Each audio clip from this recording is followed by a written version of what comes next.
Bonjour Hélène. Bonjour Fabienne. Et bienvenue dans les coups de cœur de la machine à lire. Alors aujourd'hui, vous avez choisi Une vie bouleversée d'Ilesum. Je ne sais pas si je prononce bien, c'est ça? Pas tout à fait. Eti Ilsum.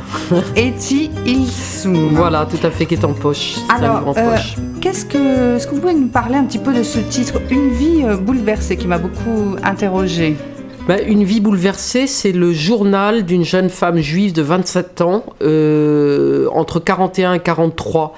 Donc vous imaginez bien à quel moment, dans les années de guerre, pendant que les Juifs sont exterminés en Europe.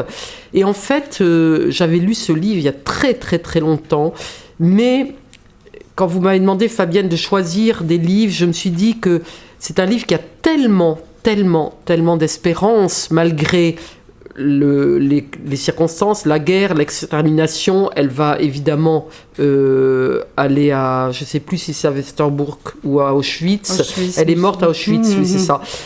Qu'en fait, cette jeune femme, elle vit, avant de rentrer dans les camps, et même une fois qu'elle y a été, elle vit, elle réfléchit, elle voit un psy, elle tombe un peu amoureuse de son psy, et elle est tout le temps en train de penser, et tout le temps, pourquoi j'aime ce livre? Je vais livrer quelque chose d'un peu intime, à un moment un peu difficile de ma vie. J'étais vraiment pas bien, et j'ai fait lire ce livre à mon compagnon, et un jour où je devais être un peu tristounette, il me dit « Hélène, rappelle-toi », alors j'ai pas réussi par manque de temps à retrouver le passage, mais à un moment, Eti Ilsum, dans les camps, voit du ciel bleu et dit tant qu'il y a encore du ciel bleu, il y a de l'espoir. Et j'avais trouvé ça, mon compagnon m'a dit, mais Hélène, regarde le ciel est bleu, tant qu'il y a encore du ciel bleu, il y a de l'espoir. Et c'est vrai que c'est pas tant l'espoir d'être en vie, c'est l'espoir aussi d'une humanité meilleure, c'est l'espoir aussi de la fraternité, c'est l'espoir aussi de la solidarité. Je crois que c'est ce qui m'a bouleversée chez cette jeune femme, c'est l'énergie et la foi indéfectible qu'elle a en l'homme. Alors, là aussi, je vous livre quelque chose d'un peu personnel, mais je crois que les chroniques se doivent de l'être. Quand je l'ai lu, j'étais dans une foi profonde que j'ai perdue depuis. Donc, évidemment, je suis moins sensible maintenant à tout le côté religieux et chrétien ou catholique, mais tout au moins chrétien. Mais il y a tout le côté de cette espérance en l'homme, cette réflexion permanente. Et puis, cette jeune femme qui a des moments où elle a des sentiments qui sont pas très beaux, pas très nobles, mais ça fait rien, elle les accepte, elle les accueille, elle vit avec, elle pense, elle réfléchit. Moi, je trouve que c'est passionnant. Au-delà, donc, comme vous dites, de cette noirceur, il y a vraiment un message d'espoir, presque quelque chose de mystique, de religieux. Un peu spirituel, un peu mystique peut-être, mais je crois que je l'étais moi-même un peu à l'époque.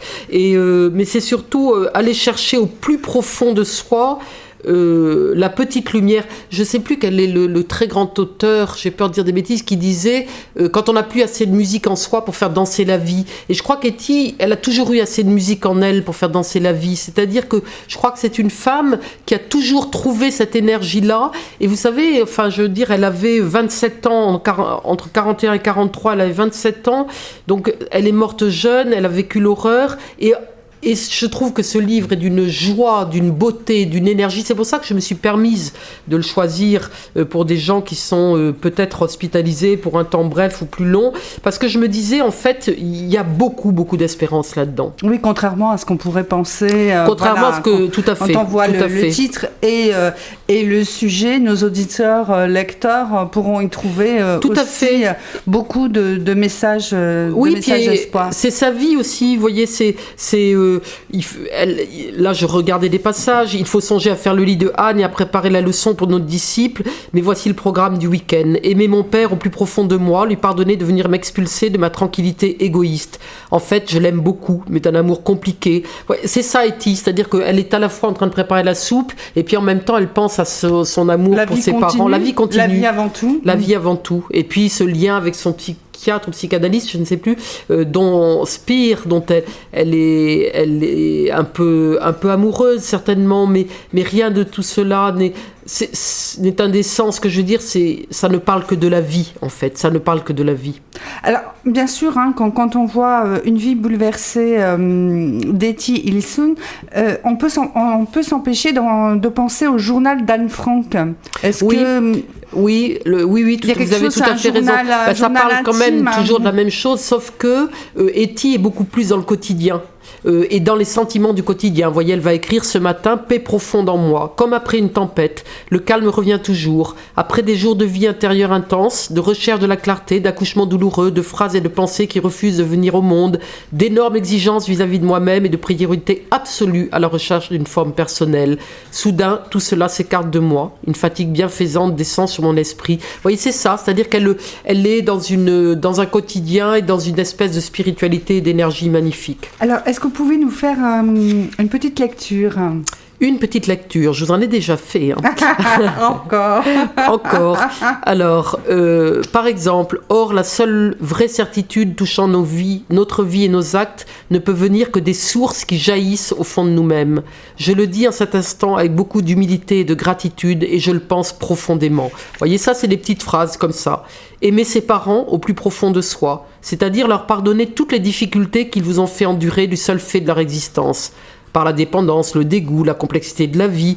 Voilà, j'écris les pires sottises. Enfin, ce n'est pas grave. Et maintenant, il faut songer à faire le lit. On revient sur ce que je vous avais dit. Oui, vous voyez, oui. c'est ça. C'est-à-dire qu'on est dans une réflexion profonde et puis en même temps, on est dans une matérialité réelle et je trouve que c'est un document extraordinaire et d'une qualité littéraire qui est quand même très très belle. Oui, cette forme de journal intime. Tout à fait. A l'air très agréable et très facile à suivre.